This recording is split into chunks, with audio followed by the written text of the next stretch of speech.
We've got to face into this. Oh. Literally, it's kind of something we all thought. Well, I'm not going to say we all thought because I'm going to pick up someone hard on this, but there's been recent rumours, and obviously David Ornstein, Paul Joyce, they've all said it. Real Madrid are working to close the Trent Alexander-Arnold deal on a free. Jamesy, you have been consistent. You have been consistently wrong. You have repeatedly said that Trent Alexander-Arnold, all three, would sign. Now, have you got anything to say to the masses? I mean, I'm just gutted. And the reason I thought he was going to sign was everything we've talked about. His boyhood club. He just, he's from Liverpool. He's done everything. And I just thought that maybe he was going to end his career. The thing that really sort of stings is that if he knew anything from 18 months to a year ago that he was going to not play for Liverpool, he should have just left. He should have just said, look, Real Madrid have come in and they've kind of just said that they want me. And yes, it would be gutting, but at least we would get money and we would say, okay, Trent, thanks for your memories, and away you go. But it's how it's been done. It's very like a snake, it's nearly like a snake. He's silence is deafening. And then all of a sudden, he's coming out and now he's joining Real Madrid with free transfer. We're not getting a penny, big signing on fee. And the biggest kick is that it sounds like it's going to be 220k. We offered him 300. Romanos came out and said that he was Real Madrid said to him, look, we want you, but it's going to be on our terms. And he says, yes, no problem at all. And when I heard that, that made me absolutely disgusted. Great player, great memories of him. But now, goodbye, Trent. And now I have to give an apology.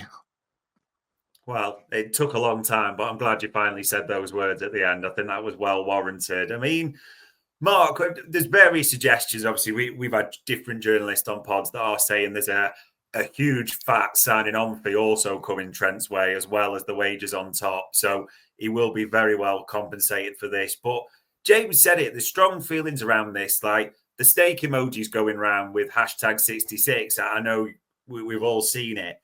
Yeah. What is your take on this right now? Yeah, I mean, the first thing I would say is I think it's absolutely fine for everybody to have their own wee feeling on it. I don't think there's a right or wrong on this.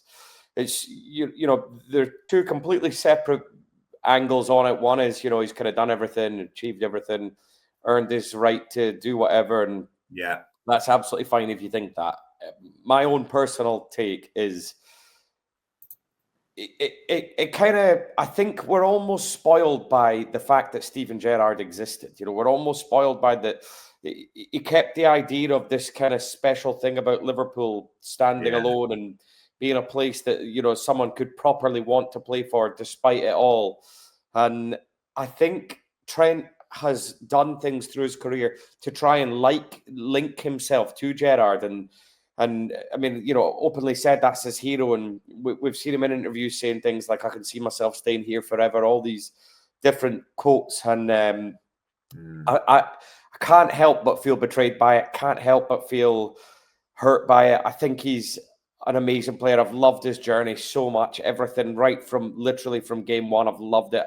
Knew he had that kind of unique, world-class, special kind of spark that you don't, the kind of guy who can turn a game on its head by one flick of the boot. That it's hard to find that kind of thing. You don't see that level of quality very often.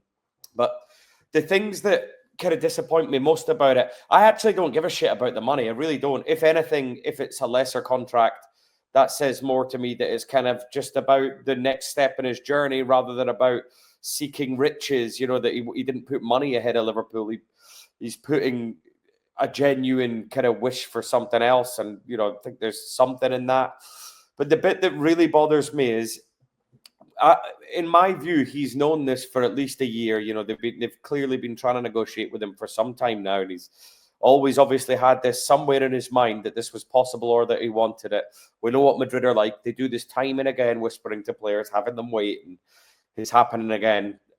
The bit that gets me worst of all with it, though, is there have been so many times this season where I've doubted his commitment on the field, where I just don't think he's put that extra yard in. Now, you imagine, a Steven Gerrard getting the chance to play one more season for Liverpool, a final chance, to play one, to know it, while you're there, while you're in it, and that he hasn't been giving his absolute all the time. I just think it's rotten. It stinks. There's something that's hard. It leaves just a nasty taste in your mouth, doesn't it? The whole thing. His silence, his stupid little listening celebrations, the whole pack. There's just so much in there that I don't like. And for me, he's been in a fork in the road there, and he's taken the fork that leads him down the road of McManaman and Owen, rather than Gerrard and Carragher, or whoever else you want to link him to. And it's his life. He can do what he wants. If that's what he wants, if that's what he thinks is going to complete him or make him feel fulfilled or whatever, that's fine. But it is very rare to get the chance to have what he was going to have. How many players have you seen play for Liverpool in your lifetime? Gerrard stands pretty well alone in that entire time as someone we just adore. We would argue with anyone over for Stevie, on any subject about anything. He's a god to us. And Trent had that unique chance to stand up there, right up there. I mean, right up there. Quality-wise, if he'd spent his career with us, having won what he's already won, and went on to further that, I mean, it would have been hard to split them for me. And that's what he's given up. And there's something kind of sad about the whole thing. I'd agree. Yeah. And Justine Hamed has put there in the chat, from an altruistic perspective, the way he's let this whole situation play out is simply not good enough. People have the right to feel outraged at the fact that a Scouser born and bred has been courted for 18 months, accepted early on Real Madrid's offer in principle, and been radio silent and somewhat distant in spirit and play. And I've said it on a few pods, I'm a bit like you. There's no right or wrong. Everyone's got an entitlement to a viewpoint. And I get the rage. I get those who say he's trying something. I understand it all. You can make a case for it all. I think it's foolish to say anything different. What really kind of sticks in the craw is you start looking back on things like you said, and you go even further. Like when he did his last renewal, it was 4 years. Everyone else did 5, like Alisson 6. And it was a bit strange at the time, like 4 years, that's strange. And you obviously now start to think like this has all been kind of considered, hasn't it? A long-term Well, Has, you're not telling me the club weren't trying to get him on a 5. Not a chance. Not a chance. They'd have done 7 or whatever if they could, wouldn't they? It was Trent. Simple as that. And then, as we say, and we've known this for about a year or more, that Trent McManaman thing's coming out. You're thinking, what's that about? Why is that, name doing that? And it just starts to now feel, like you said, you add up that stupid ear thing, I think it was West Ham, wasn't it? That celebration. And also, you now start to think, I mean, we all remember that United game at home at the turn of the year. It was horrendous. Didn't trial and little things like this. You'll never know 100% because you can't get into his mind. But there's stuff that you just start to think leaves a little taste. And more than anything, and this can sound petty, I don't really care, to be honest, I hope the club don't let him get away with it too much, just quietly skulk off. I think there is a part of me thinking you should have to face the music. And this is a question I just want to ask you about Trent, and you might not even be able to answer it right now. James, I'll come to you first for this. Last day of the season, applauding Trent off, ignore him, or something more disdainful? Just a wee golf clap. He's been a servant, and it's how it's played out. And there's Trent to blame, but definitely the club as well. The club's been playing Russian roulette with us. If they knew at all, they should have said, look, where is your allegiance here? And they should have sold him. So Mark, I'm going to just give them a wee golf clap. That's it. I wouldn't boo or anything like that. I don't think it's, Exactly. Just imagining stood next to you on the last day while you just clap like slowly like that. Mark, will you be matching a golf clap or are you going different? Truthfully, I don't know yet. It's one of those that it's only kind of just broke the last day or so properly, even though we've all been expecting it. I can say pretty convincingly I won't boo him because of the things he's done, for the club, and I do believe he loves the club. And Real Madrid are bastards like this. They just get whoever they want, don't they? They're that club. They're the club that do this to everybody. They've done it to Manchester United. They've even done it to Barcelona. I mean, like, they've done it to everybody over the years. They just have this power over players. So I certainly won't boo him. I can't really see me clapping him either, though. Yeah, it's a difficult one because I don't think I'll boo him. People will, and by the way, they've got a right to. I've seen people say to, why? Like, nah, I understand. Like, people will be disenchanted. They got a right to that. I won't boo him because of what he's done and the part he's played. And let's be honest, he's given us some of our best memories, hasn't he, at times as well? So that comes into it. But it just, the sadness. Do you remember that, like, Matip left at the end of last season and Thiago and how nice almost that was? There's just nothing like this. There's almost a part of me just hopes this is the best scenario. Because we're so buzzing about the title win and, the presentation, everything like that, 100%. It just kind of gets ignored somehow or doesn't put a dampener on the occasion. But I think the club have got a hell of a task to do that. And I am fascinated to see how they, not say break this, but bring this into the, their public how they play it. I totally get it. Yeah, like, do they give him a presentation? Even on the social medias, how do they treat it? Does he get these special little compilations made for him? Or do they treat it as, you've kind of made your bed, mate, I'm sorry, like, that's off you go, back door? It is tough to know what'll happen, but let's try and bring it a little happier to finish off because there's two bits I do want to talk about. And these two, Mark, VVD and Salah. I mean, it's fair to say now there's big pressure on these two contracts, isn't there? Massive pressure. Massive, yeah. I mean, absolutely massive. The funny thing is, we've been talking about this. Apart from James's crazy, they're all going to stay stuff. Most people have been on the opinion that it would be these two and not Trent. And I guess nothing's really changed there, other than we know what we thought we knew is now true. And yet it does feel different. Actually, it feels different. Now the kind of stark reality of these two has kind of come into focus a bit, and the enormity of it just feels pretty real and pretty stark. I feel like this is just such a kind of closing doors, sliding doors moment where you absolutely have to get something. You have to get something out of these three. You cannot go 0 for 3. You cannot.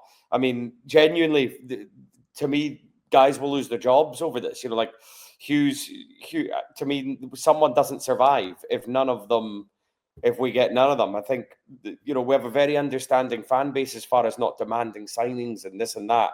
But that would really push the limits for me of what I'm willing to accept as far as ambition for the club is concerned from our not just our ownership, but also our management, the whole kind of setup. If you really have to doubt what the end goal is, if one of them isn't in the picture, if you don't, how can you claim to be after success?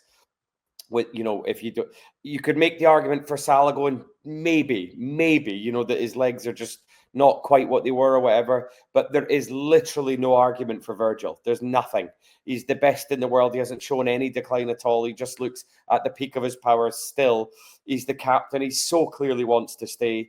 There's just no argument for it. And if they don't manage to get it done, I'm completely beyond losing my patience with not just the ownership, but also the management structure. If Edwards and stuff think that's the way, for me, they're trying to be too clever. They think they can rebuild it from the ground up.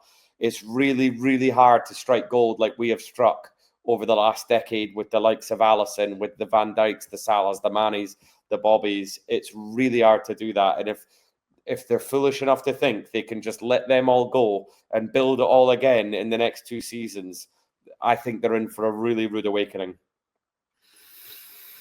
Jamesy, have you been wobbled by the other two with Trent's news, or confident still with the other two?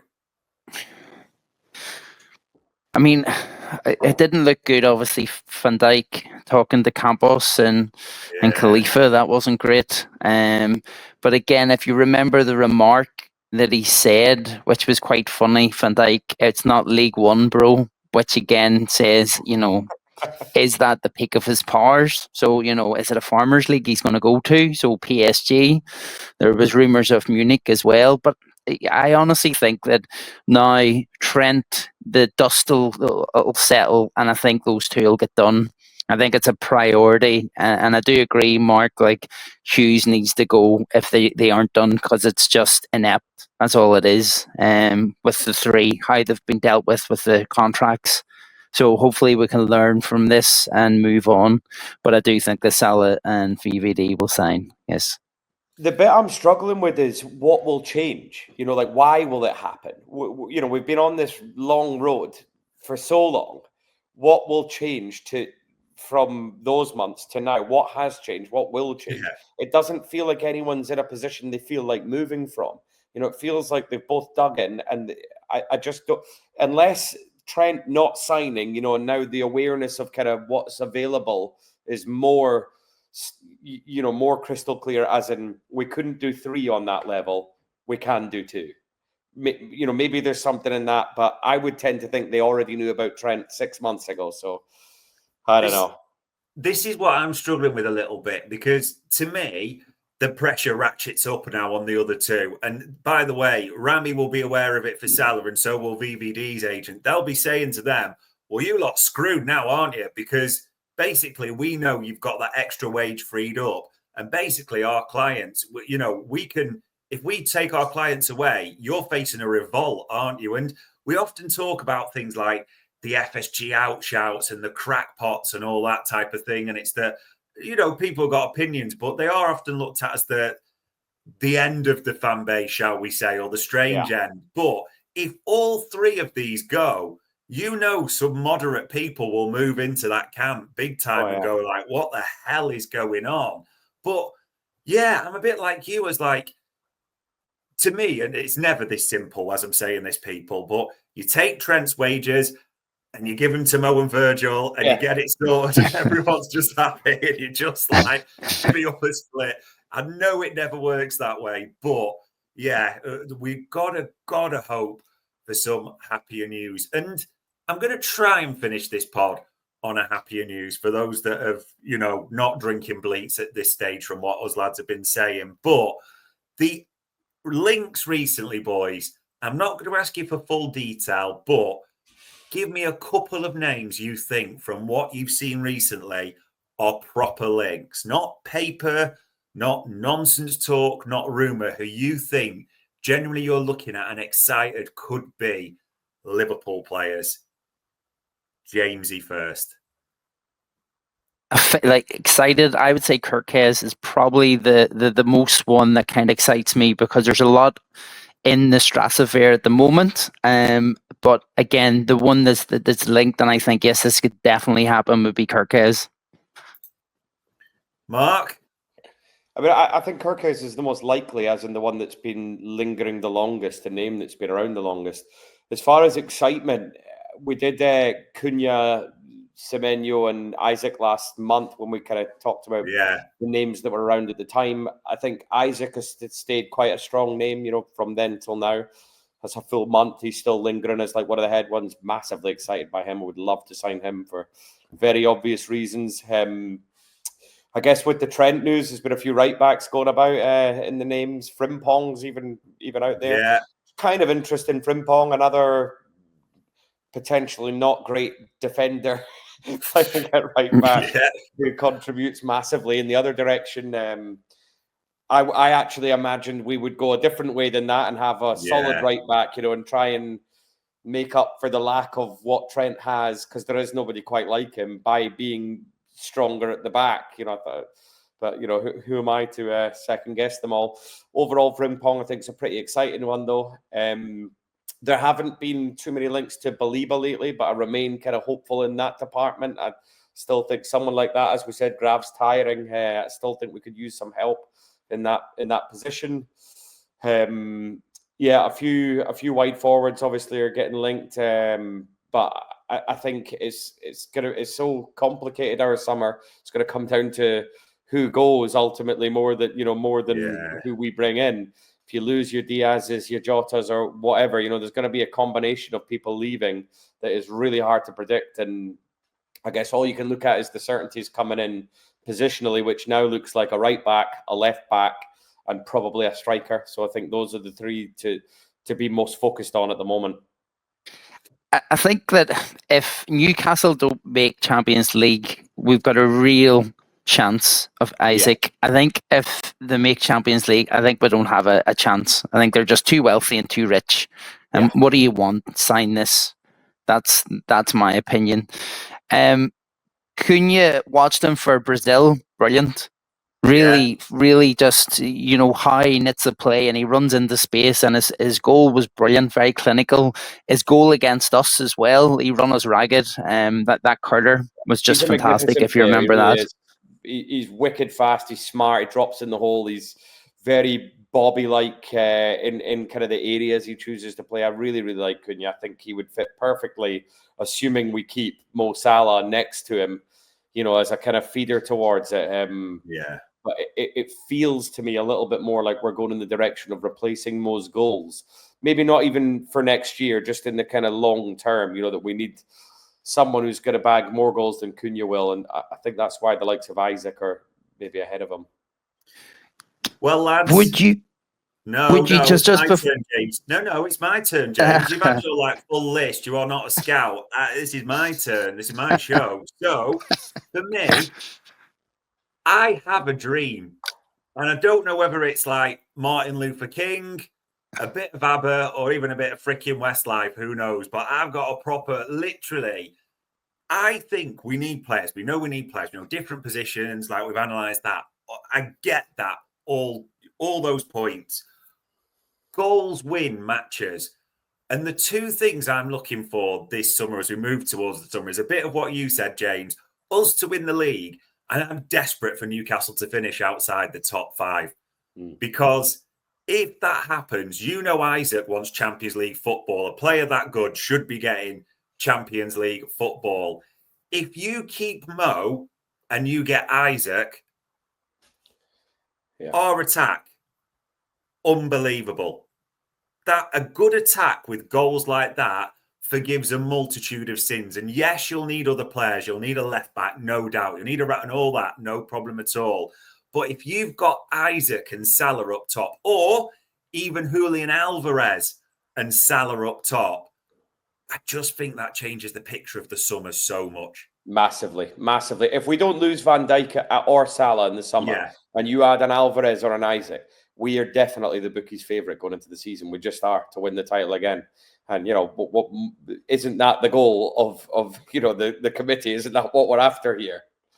Yeah, well, that's a different question. But Julian, Michael, Richard, if you are listening, like that freaking meme is, poke you with a stick. Do something, please, because time is ticking before the season. Jamesy, go on. I interrupted you because I had to speak, but I'll give you the final word for this. Well, I was just going to ask you, would you take Isaac if Salah had to go? Yeah, it's a tough one, isn't it? I mean, if Salah goes, we're in deep trouble as far as numbers are concerned. He's central to all of our attacking numbers. So I don't think it is a case of would you replace him with Isaac, because it's going to have to be more than one. There isn't a Mo Salah number out there. And if there was, we couldn't buy him. Isaac would be a good start, but it's only half of the picture if you're replacing Mo for me. I agree, because you've got some of the goals back and it's a great start. I wouldn't debate that. But then what about your creative numbers? Because you've lost the best creative player of the team. Who are you going to play at right wing all of a sudden? Because Isaac's a number 9, pure and simple, isn't he? So you've just got if Mo goes multiple positions, He's basically that two way. players, Mo, isn't he? He's your Yeah. best goal-scoring player and your best creative player, which for every other team are two separate bodies. We just have them in one beautiful little Egyptian package. Yeah. And But we there were go. exposed this month. Don't start knocking Mo. You've had a bad month. You've got your contract stuff wrong. You've let people down. Now is not the time to start mocking the stars of the team, James, for you. But on that note, ladies and gents, You know, I will just say one last thing. It's Oh, actually God, go on. feel a little bit better having got some of that out. Well, that didn't lift me at all, but what a note to finish on. So there you go, ladies and gents. All it leaves me to say, as ever, Mark, James, for hopefully everyone else in the Catharsis, gents, it is much appreciated. Yep, pleasure as always, mate. Pleasure. Yeah, it's good.